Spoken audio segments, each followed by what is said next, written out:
Swastiastu. Om Swastiastu. Umat Hindu sedharma dimanapun berada, senang sekali bisa berjumpa lagi di acara Mimbar Agama Hindu BPH Sultra, Pewarta Dharma Penyejuk Jiwa. Bersama saya, Kadek Ara Senjani yang akan menemani pemirsa pada Mimbar Agama kali ini. Nah, pada episode kali ini, di studio sudah hadir narasumber yang pastinya sudah tidak asing lagi bagi kita. Beliau adalah Pandai Kadek Juliana, Penyuluh Agama Hindu Kementerian Agama Kota Kendari. Om Swastiastu, Bli. Om Swastiastu, Ari. Bagaimana kabar Bli hari ini? Setonggare, hari ini sehat. Nah, umat Hindu sedharma, pada kesempatan kali ini kita akan membahas tema yang sangat dekat dengan kehidupan sehari-hari, yaitu digital karma dan beretika di media sosial, hukum sebab akibat di dunia maya. Mendengar tema ini, mungkin banyak yang langsung berpikir, apa sih hubungan karma dengan media sosial? Nah, justru ini menariknya. Tema kali ini mengaitkan ajaran kuno karma dengan perilaku kita di dunia maya, seperti komentar negatif, cyberbullying, hoax, dan pamer kemewahan atau flexing di dunia maya.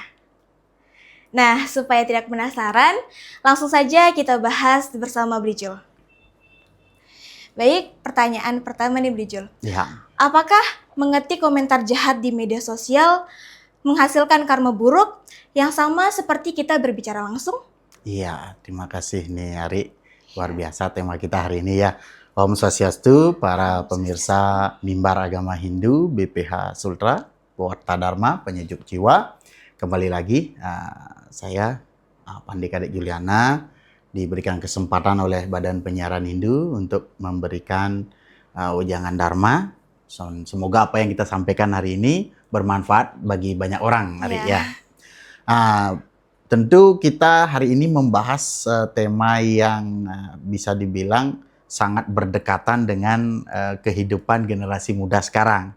Karena kita berbicara tentang media sosial, media digital. Jadi era zaman sekarang itu kan dibilang era disrupsi.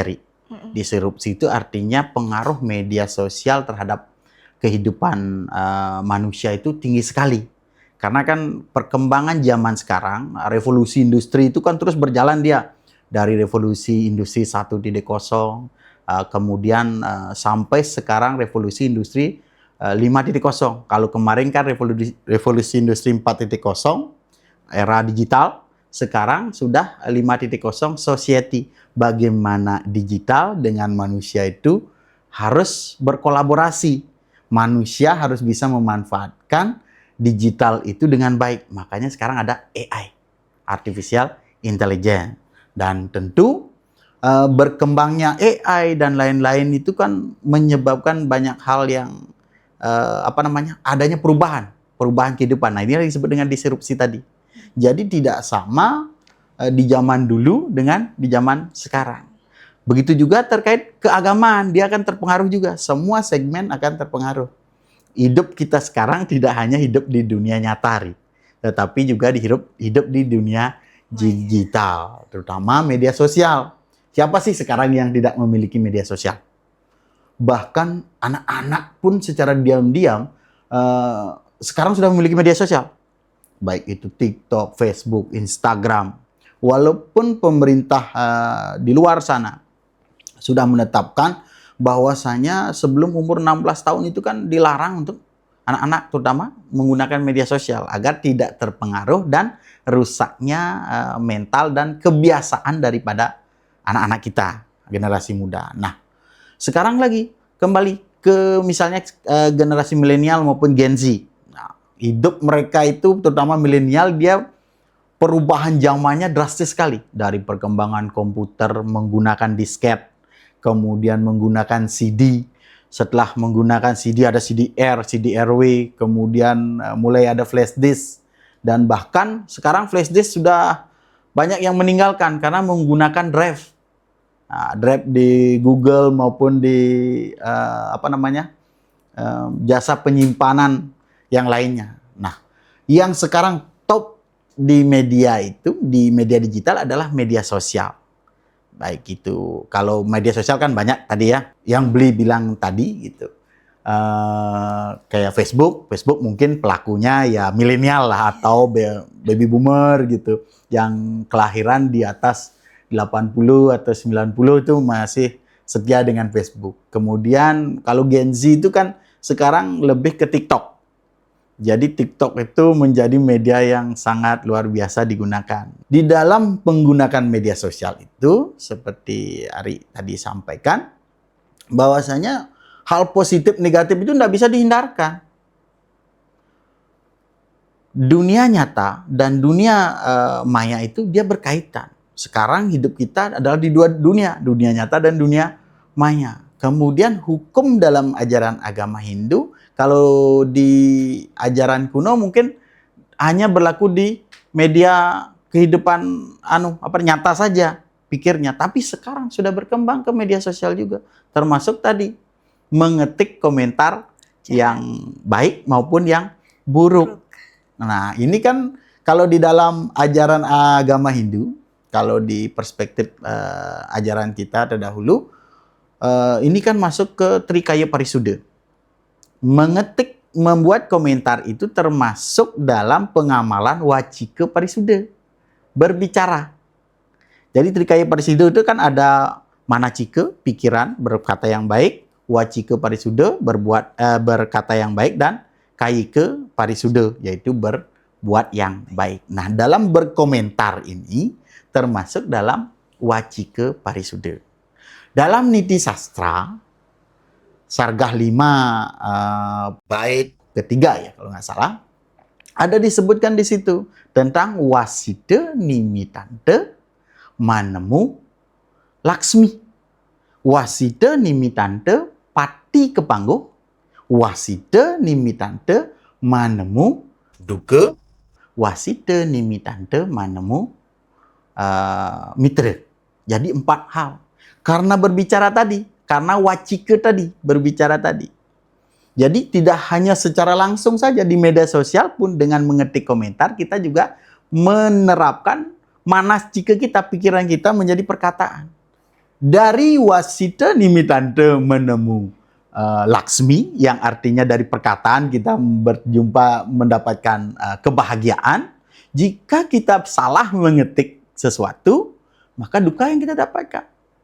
Jika baik kita mengetik sesuatu, maka kebahagiaan yang kita temukan. Bagus kita berkomentar, membagikan, maka orang-orang memberikan sebuah sanjungan ataupun mengapresiasi apa yang kita buat, maka kebahagiaanlah yang kita dapatkan.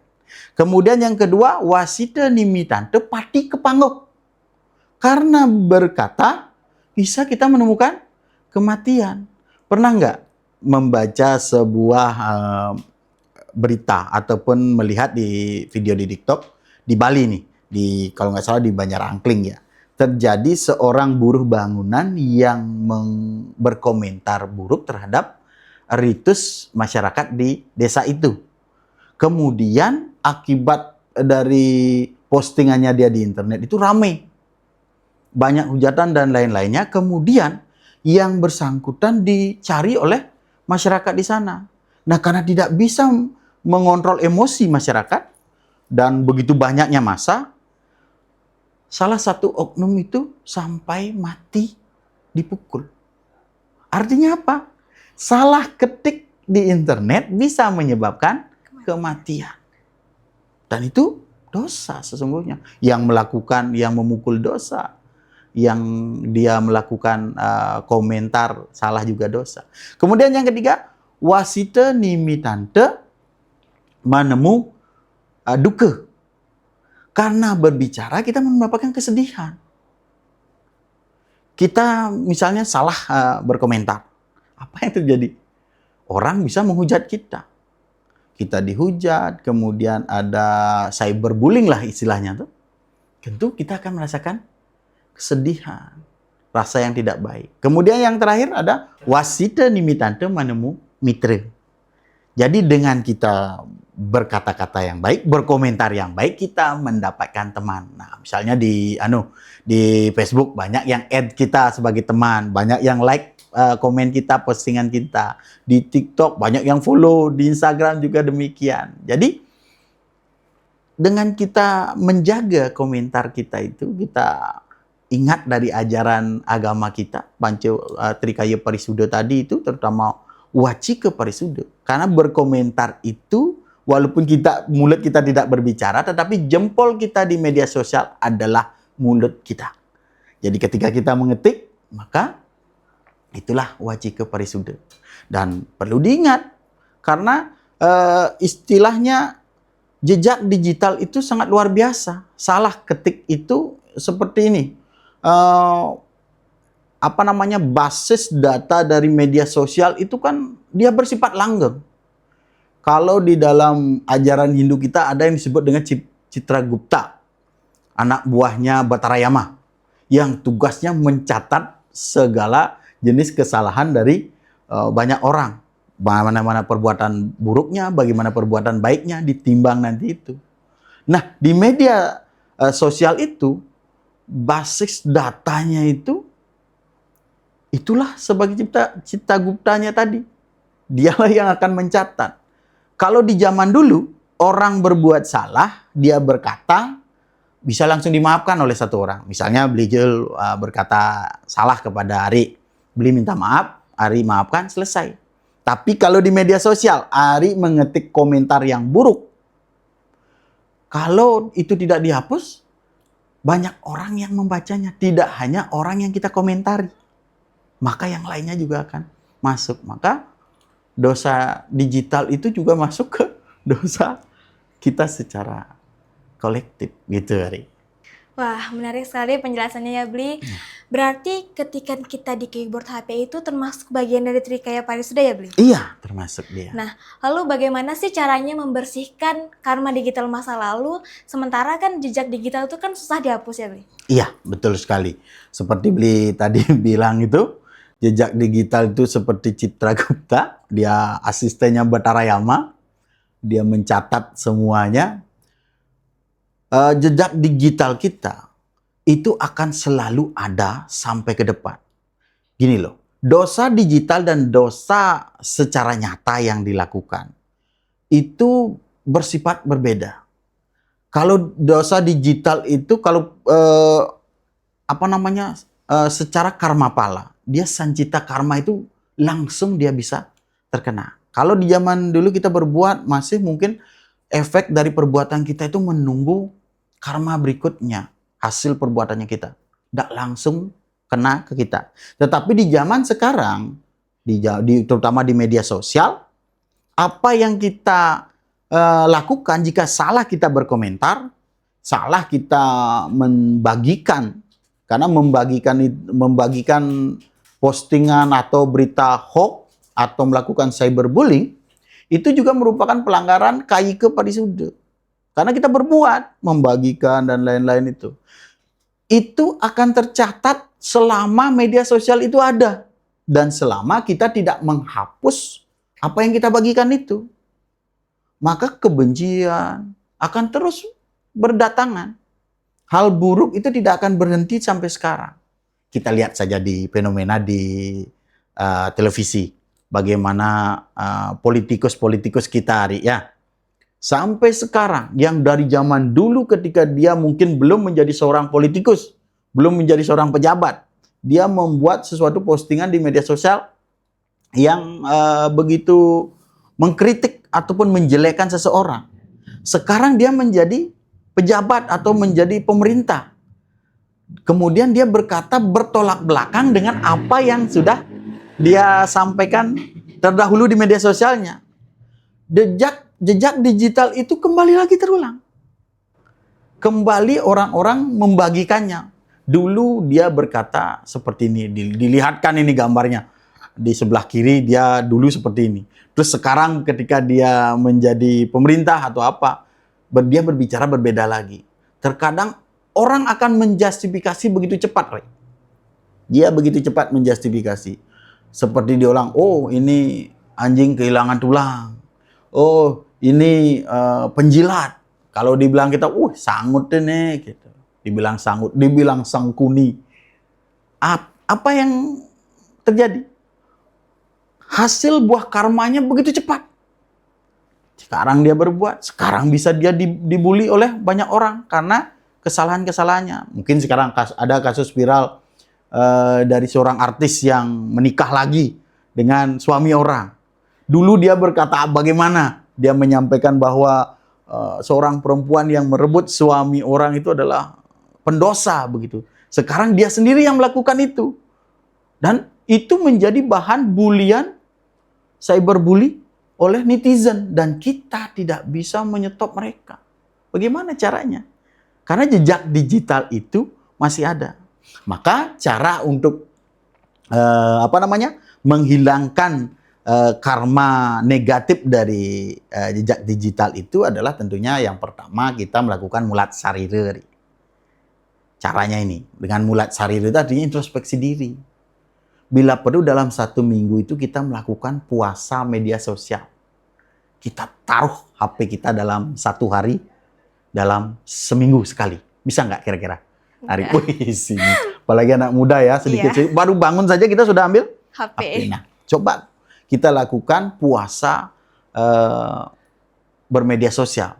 Jadi kita ketika telepon atau WA mungkin kita balas, tapi bermedia sosial kurangi ataupun hentikan untuk kita melakukan introspeksi diri. Kita tidak akan bisa melakukan introspeksi diri jika kita masih memegang itu, karena kita akan terpengaruh terus. Gitu. Terus scroll. Oh, lihat ini komen lagi, lihat ini komen lagi gitu. Taruhlah itu. Kemudian yang pertama lakukan mulat sarire. Yang kedua lakukan puasa bermedia sosial dalam waktu sehari. Yang ketiga, hapuslah komentar, postingan ataupun apapun yang terkait yang negatif di media sosial terdahulu semasa kita bisa. Agar di database dari media sosial itu sudah tidak ada lagi. Karena kan media sosial itu bisa mengingatkan kita. 10 tahun lalu, 2009 kita memposting tentang keburukan seseorang. Kita walaupun anonim, Tuhan itu tidak bisa diajak anonim. Di media sosial mungkin kita bisa anonim. Tidak ditahu seorang, tapi kita tahu. Dalam diri kita ada Tuhan. Gitu. Jadi kalau kita melakukan cyberbullying di komentar buruk, itu sebenarnya melanggar tatwa masih. Bahwasanya aku adalah kamu, kamu adalah aku. Kita mencederai Tuhan yang ada di dalam diri kita sendiri sesungguhnya.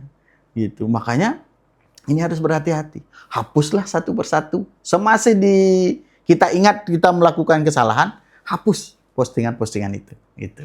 Itu salah 4-nya yang bisa dilakukan dalam menghindari karma buruk digital itu. Semakin seru nih perbincangan kita, Bli. Nah, sekarang ini kan banyak nih orang yang sering pamer atau flexing di media sosial. Ya. Nah, menurut ajaran agama Hindu, apakah perilaku flexing atau pamer ini bertentangan dengan nilai-nilai Dharma? Flexing, ya. Flexing itu kan pamer harta ya. Nah, berarti ini melanggar ajaran Hindu parigraha ya, kalau nggak salah. Jadi tidak tidak terlalu berpoya-poya gitu, hidup sederhana gitu. Jadi kita melanggar ini. Mencari harta itu bagus, Ari.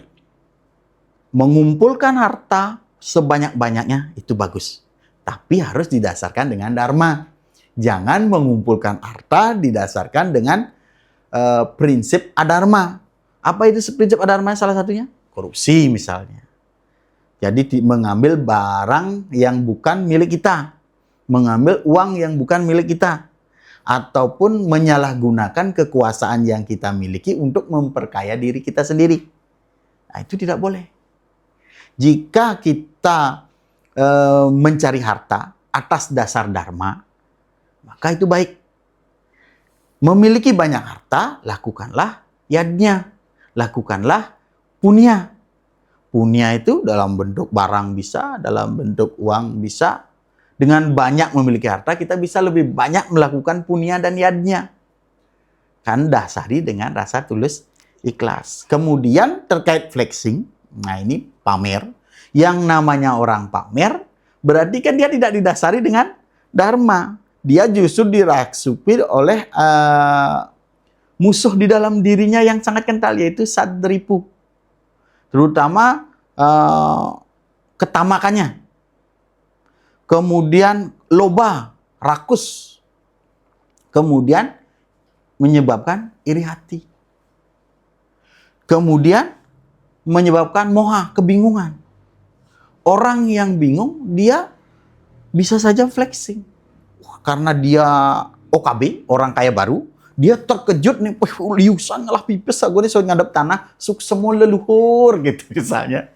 Banyak punya uang, dia OKB lalu dia memposting kekayaannya, uangnya diposting begitu. Kemudian mobilnya, motornya, apalagi punya motor blar sekarang ya, sampai dipoto, divideokan, suk semua leluhur, habis ngadep tanah misalnya, dah, beli motor blar gitu. Tahu motor blar ya, yang lagi tren itu ya, motor Harley Davidson itu yang gede-gede itu.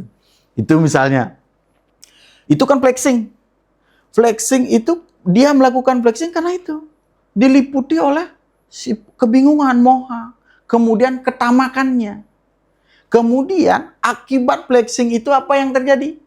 Akan memunculkan rasa iri hati terhadap orang-orang yang tidak mampu untuk melakukan atau memiliki barang itu. Maka itu salah satu memancing kejahatan. Bisa jadi kita sendiri yang flexing mengalami bencana akibat flexing itu. Karena kita mengundang kejahatan. Habis beli emas posting. Saya habis beli emas nih 50 gram. Woi, kali 2,5 juta itu berapa uang itu? Terus dipakai. Terus kita mau berangkat ke kantor nih, ke sekolah. Pakai emas yang baru kemarin dibeli gitu. Otomatis orang dengan gampang melacak perjalanan kita melalui sosial media kita. Maka menimbulkan kejahatan. Bisa juga menimbulkan pati. Kematian di dalam diri orang tersebut. Jadi flexing itu sesungguhnya sesuatu yang tidak baik gitu. Mencari harta itu bagus, tetapi flexing diharapkan jangan dilakukan karena itu akan menciderai dharma itu sendiri, kemudian menyebabkan orang lain mengalami matsarya, bisa juga menyebabkan kita mengalami bahaya bencana, bisa dibegal ataupun yang lainnya. Jadi berhati-hati, jangan sampai flexing. Ya. Baik, sebelum kita akhiri mungkin Dwi bisa memberikan pesan kepada umat sedharma bagaimana sih caranya menjaga kesehatan mental menurut ajaran Weda di era gempurannya informasi dan media sosial seperti sekarang ini. Terkait ini sangat bagus sekali nih pertanyaan terakhir ini.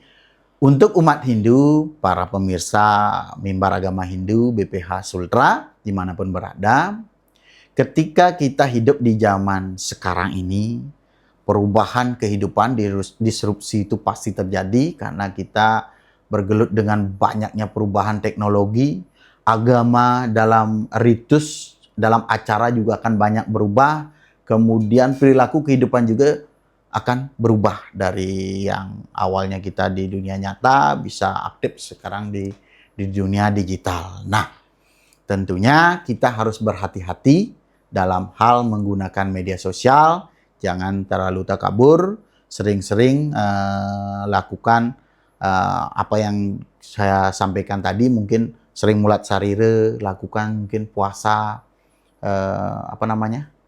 bermedia sosial, kemudian jangan terlalu ikut FOMO, mengikuti apa yang ramai di media sosial.